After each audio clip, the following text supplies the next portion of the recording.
السلام علیکم ناظرین، افغان طالبان اور امریکہ کے درمیان بڑا معاہدہ ہونے جا رہا ہے۔ ناظرین، پہلے تو آپ کو اس سٹیٹمنٹ کے بارے میں بتاتے چلیں جو افغان طالبان کی جانب سے آئی ہے۔ افغان طالبان کا کہنا ہے کہ 29 تاریخ کو عالمی برادری کی موجودگی میں امریکہ کے ساتھ ایک حتمی معاہدہ ہونے جا رہا ہے۔ طالبان کا یہ بھی کہنا ہے کہ معاہدے سے پہلے ماحول کو سازگار بنایا جائے گا تاکہ دونوں فریقین کی جانب سے دستخط میں کوئی رکاوٹ نہ آئے۔ ناظرین، اس کے علاوہ معاہدے کی تقریبات میں چند ممالک کے اعلیٰ حکام کو بھی دعوت دی جائے گی۔ اس کے ساتھ ساتھ دوستو، افغان طالبان نے اس سٹیٹمنٹ میں یہ بھی کہا ہے کہ افغان سرزمین کو کسی کے خلاف بھی استعمال نہیں کیا جائے گا تاکہ اب سے افغان مسلمان پرامن ماحول میں زندگی گزار سکے اور افغانستان میں مکمل طور پر اسلام نافذ کر سکے۔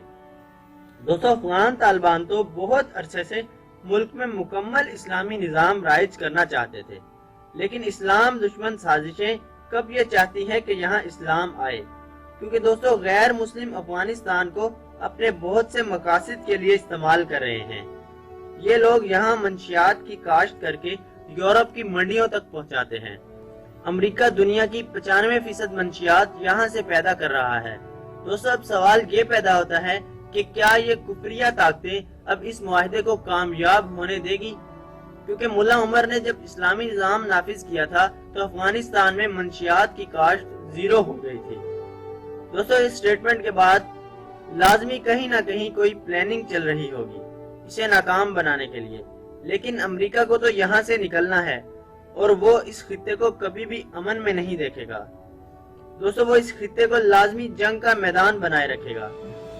لیکن دوستو، فخر کی بات یہ ہے کہ اس معاہدے کی تکمیل کے لیے پاکستان نے بہت اہم کردار ادا کیا ہے۔ پاکستان نے ہی افغان طالبان اور امریکہ کو مذاکرات کے لیے آمادہ کیا ہے، اسی لیے اب پاکستان خوش ہے اس معاہدے سے۔ ہمارے وزیر خارجہ اور دیگر حکام نے افغانستان کے لیے نیک خواہشات کا اظہار کیا ہے۔ دوستو، پاکستان کے وزیر خارجہ شاہ محمود قریشی کا کہنا ہے کہ دنیا نے ہماری تجویز کو تسلیم کیا، پاکستان کی کوششیں رنگ لائی اور بات امن معاہدے تک پہنچی۔ پاکستان تو پہلے ہی افغانستان میں امن چاہتا تھا، اب افغانستان کی سیاسی قیادت کو اپنی ذمہ داری ادا کرنا ہوگی۔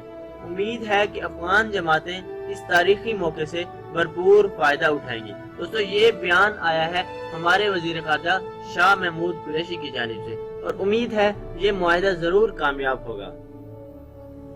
دوستو، اگر آپ کو ہماری یہ ویڈیو پسند آئی ہے تو اسے شیئر کریں، لائک کریں اور کمنٹ باکس میں اپنی قیمتی رائے کا اظہار ضرور کیجیے۔ اور دوستو، ہماری مزید ایسی اچھی ویڈیوز دیکھنے کے لیے ہمارے چینل ایکچوئل پوائنٹ کو سبسکرائب کریں اور ساتھ بیل آئیکن کا بٹن ضرور دبائیں تاکہ ہماری نئے آنے والی ویڈیو کا نوٹیفیکیشن آپ کو مل سکے۔